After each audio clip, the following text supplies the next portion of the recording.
So we are in week 10 of a 13-week series on living the science of mind. Each week is independent, and this week our focus is on treatment. Now, in our philosophy, treatment is another name for a type of prayer in which we recognize man's unity with spirit. We consider ourselves able to use the power of our thoughts to spiritually heal, and thus we call it treatment. And the purpose is to provide a healing or to ease that sense of dis-ease in either the body or the mind. So today we're going to look at what spiritual mind treatment is, what it is not, and how we can use it effectively. And let us remember this important truth. The intelligent argues, but the spirit knows. The divine is in, around, and through each of us. And we are surrounded by a creative mind which reacts to our thoughts. And this is the basis of all faith and of an effective prayer that we call treatment. So first, our question of the week. What is the one choice you can make today to accept because God knows you know? To know right thought always externalizes, and the allness of truth precludes the possibility of any opposite. One more time. What is the one choice you can make today to accept because God knows you know? To know right thought always externalizes, and the allness of truth precludes the possibility of any opposite. This week's reading, I recognize, was quite lengthy, and I love spiritual mind treatment, so I could talk for hours on it. No worries, I'll keep this message short, and I'm just going to hit the highlights of what science mind treatment is and isn't, and how we can use it effectively. You know, in my many years of counseling, I used to ask the question, what is it you really want?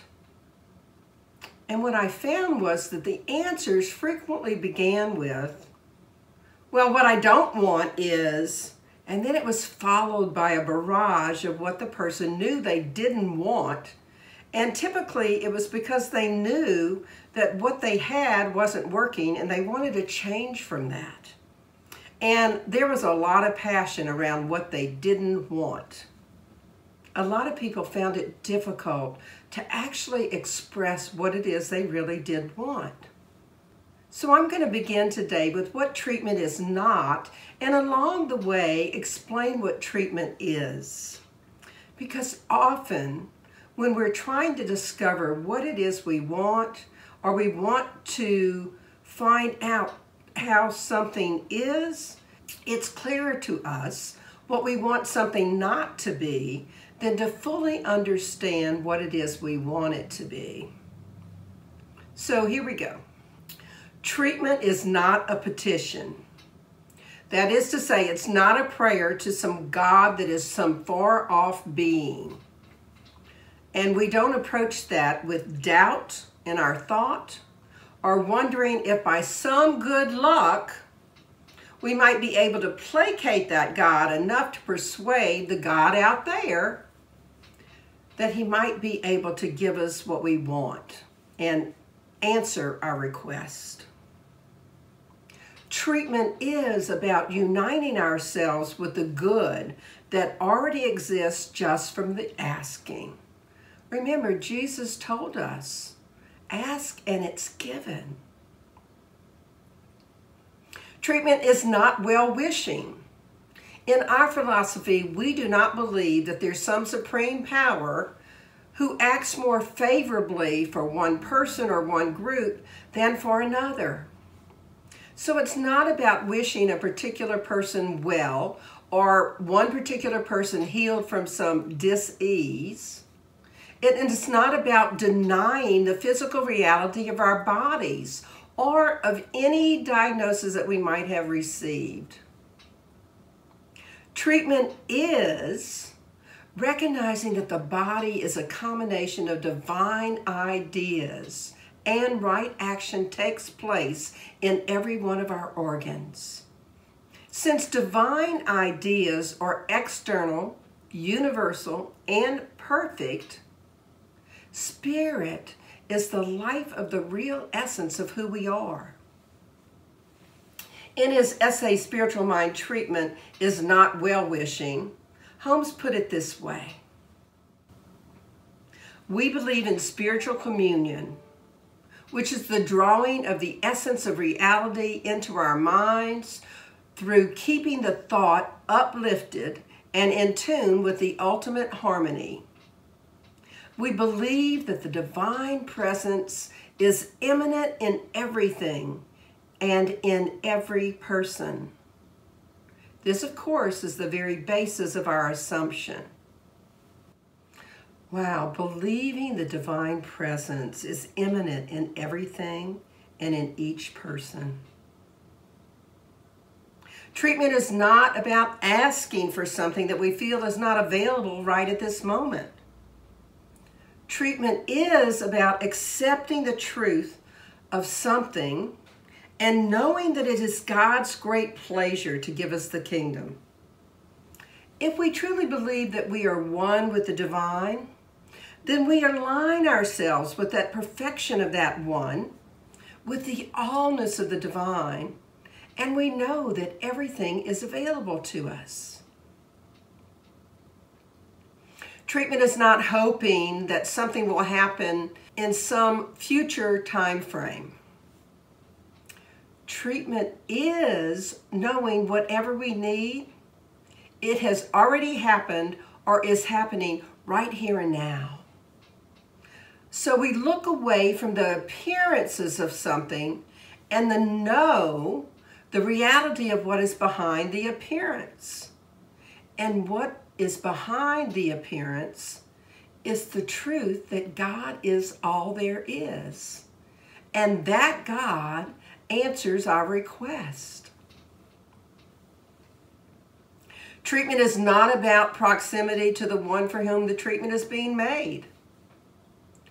Treatment is remembering to be steeped in the knowing of the unity of all things.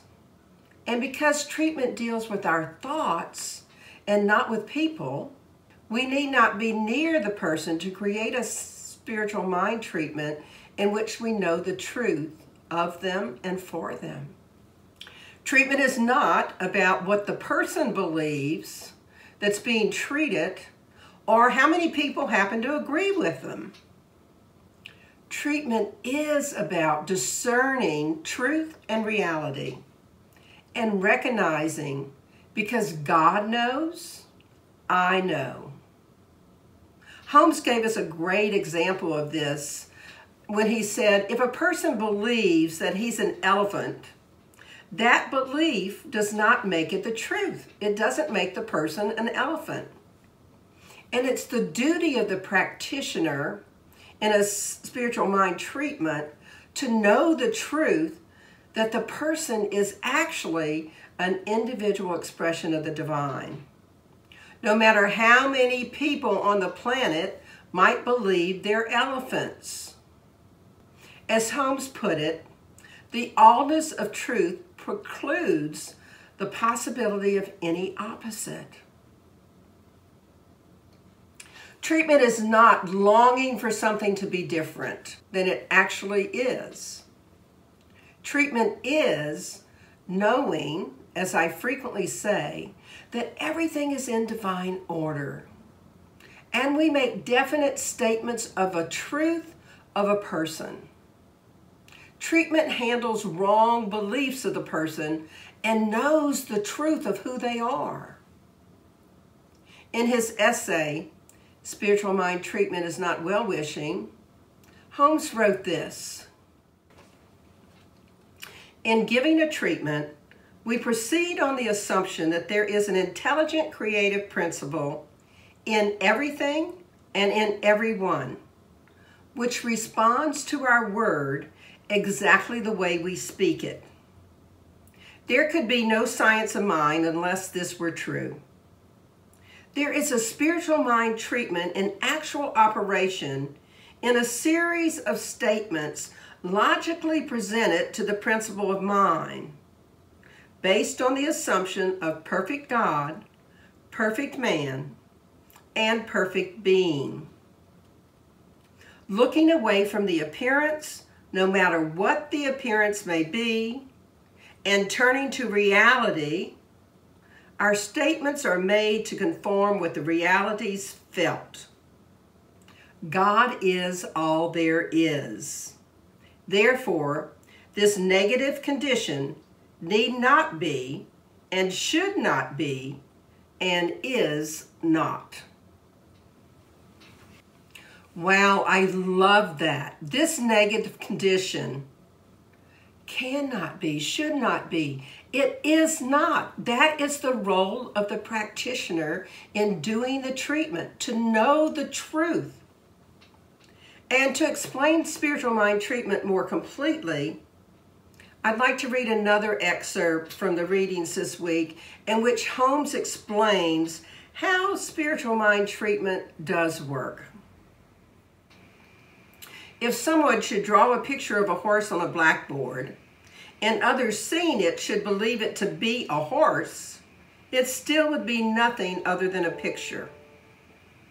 Now you come along and take an eraser and rub out the picture. Where is the horse? It was never a thing in itself. It only appeared to be an entity. Your knowledge that it could be rubbed out and your act of rubbing it out were but two ends of the same thing. Holmes goes on to say in that same essay that what the practitioner does in spiritual mind treatment is recognize the truth and rub out the negative beliefs of the person being treated. The practitioner is making that negative thought of the person merely a projection, like the drawing of the horse. So if a person wants treatment for lack, the practitioner knows that lack is just a negative thought of the person, and the practitioner knows that the source of all our good truly is the divine. There really is no such thing as lack. I like to think of spiritual mind treatment as a calm contemplation of the mind, which knows there is light, the light of the divine, right where we are.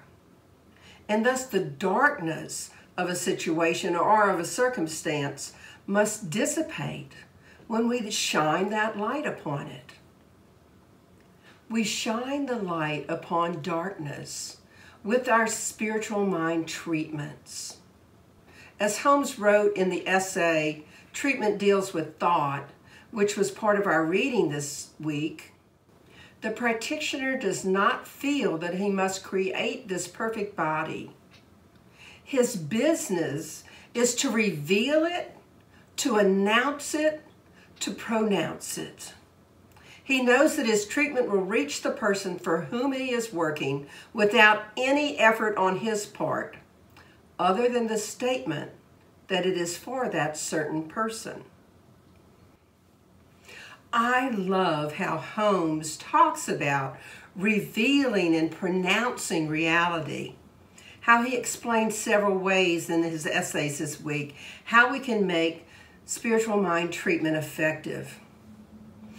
And I'd like to provide some of my favorite ways to provide an effective treatment. The first one is to connect with spirit, to align yourself with the knowing that God is all there is. There is only one life. That life is God, and it is your life right here and right now. And it's very essential in treatment for us to have that connection with the divine before we go into any specifics or treatment for a person, whether that person be ourselves or someone else. As Holmes told us in his essay, Take Away the Stone, our word will have the power in such degree as we sense that it is an activity of the Spirit within us, and the law unto that thing spoken of. We should have a sense of the indwelling Spirit, all present and all powerful. My second way to provide an effective treatment is to learn to ignore outer appearances and to know that what dominates any person for whom we're treating is love. Each of us is always one with the divine, and thus we're the essence of love. There's no fear and no hate in the divine. And I recognize that sometimes it's difficult to ignore appearances. But remember Holmes' analogy about the horse drawn on a blackboard. It's not real, so we can erase it. In the same way, we can erase from our mind those outer appearances of fear or of hate that might appear to be motivating someone. As a practitioner, we must know there is really no evil. Here's what Holmes had to say. His patient is dominated by love and appreciated in love by everyone who contacts him. Fear and hate cannot motivate him, cannot operate through him, cannot do anything to him, do not belong to him, and are not part of him. Nothing enters his consciousness but a sense of peace. The practitioner does not fight evil. He knows there is no evil. He knows there's no reversal of his thought, that the statements which he has made about his patient are the truth about him. He knows that the truth does absolutely, positively, immediately, and permanently uproot, cast out, and forever obliterate every negation about his patient. He knows that his patient is not controlled by material laws or governed by others' thoughts. He covers him with love. The practitioner covers his patient with the knowing of the truth, and he covers him with love. And my third suggestion for an effective treatment is to remember that your treatment is only as effective as the passion and the feeling that you put into it. Until you cannot be shaken in your belief of what it is for which you are treating, don't start the treatment. Let me repeat that. Until you cannot be shaken in your belief of what it is for which you're treating, do not start your treatment. In his essay, Thoughts and Feelings, Holmes writes, the essence of the treatment, the feeling which the person had, his interior sense of the divine allness, of that spirit which is closest to him than to his own breath, this cannot be put into words. This cannot be taught. It can only be felt. So when you're using spiritual mind treatment, it's absolutely essential for you to know the truth, that everything stems from love and from the divine, and there is no spot where God is not. So God is in your treatment. In his essay, Mind, the Only Energy, Holmes writes this: no matter how seemingly impossible any situation may be or how difficult any problem may appear, the practitioner should never become discouraged. He must continue to do his work, knowing full well that he is dealing with the invisible essence, the invisible substance, the great reality back of everything. The great reality back of everything. It's important for practitioners to recognize that there is no problem for which there is not already an answer. And let's not forget that spiritual mind treatment could also be a group effort. Remember, Jesus told us when two or more gather together that great things happen. So it's fabulous to be able to create a group treatment. And there can be challenges with group treatments in aligning the minds of all the people in the group. So Holmes provides us a hint as to how to be effective in group treatments. Here's what he says. The best results are gained from group treatment when all members join in treating, not for the purpose of acquiring any specific good, but for the purpose of reaching a higher state of consciousness. There will be less confusion because of a greater degree of unity. Treating for a higher state of consciousness. Because when we move into that higher state of consciousness, what happens is that we actually remember the truth. We remember the reality that God is the source of all of our good, that love is the essence of who we are. I think that for spiritual mind treatment, clarity and unity are the key. Remember, right thought always externalizes.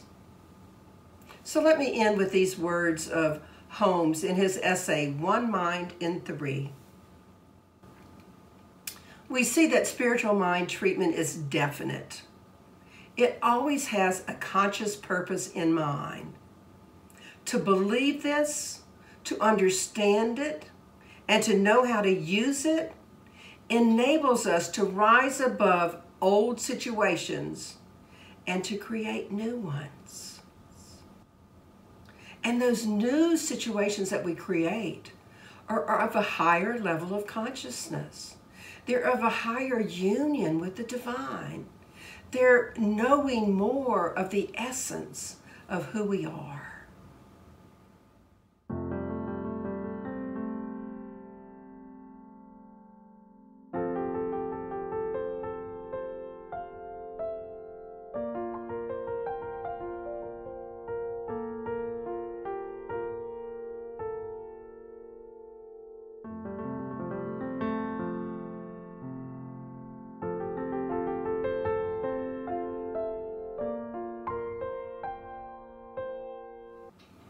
So in summary, decide this week to effectively use spiritual mind treatment for yourself and for others. And remember, spiritual mind treatment is not a petition, it's not well-wishing or denying the physical reality of our bodies. It's not about asking for something or hoping something will happen, nor is it about being in the proximity of the person or dependent upon what the person believes. Spiritual mind treatment is uniting ourselves with the good that is already ours. Recognizing divine right action in all of ourselves, in our organs, knowing whatever we need is always happening now, and discerning truth and reality. And spiritual mind treatment is effective.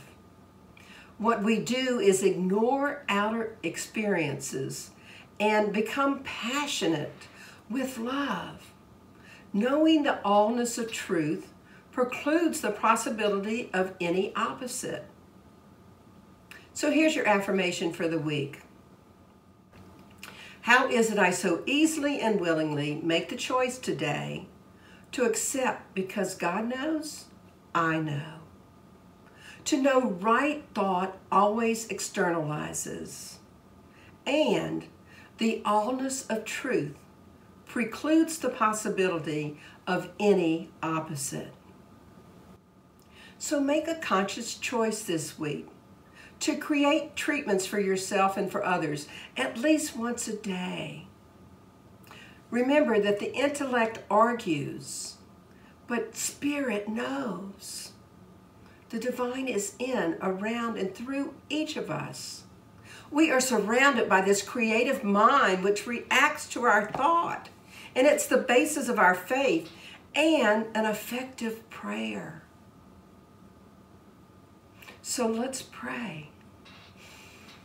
Taking a deep, nourishing breath and connecting with that allness of truth. Knowing that all there is love, that there's no spot where God is not, and that God is the God of love and faith and goodness, the God of joy and peace and calm.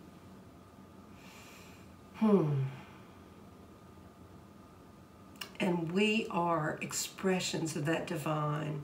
Within us, all of that calm and peace and ease and grace and freedom and goodness.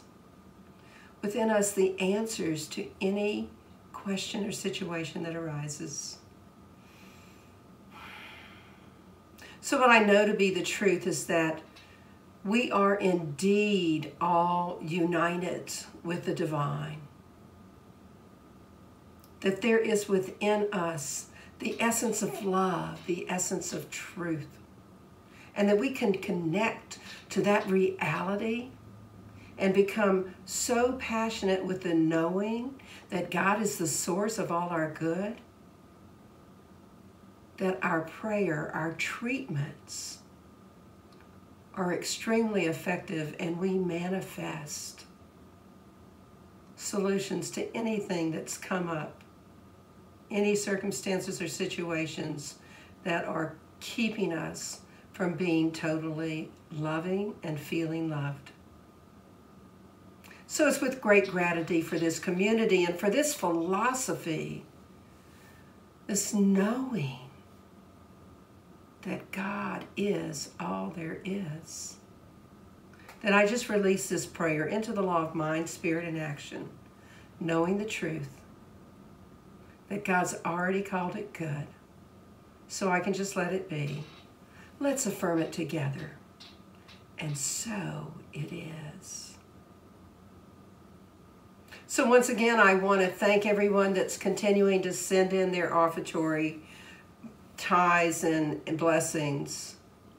I am so grateful that it has allowed us to have special music artists and to keep working on these services every week.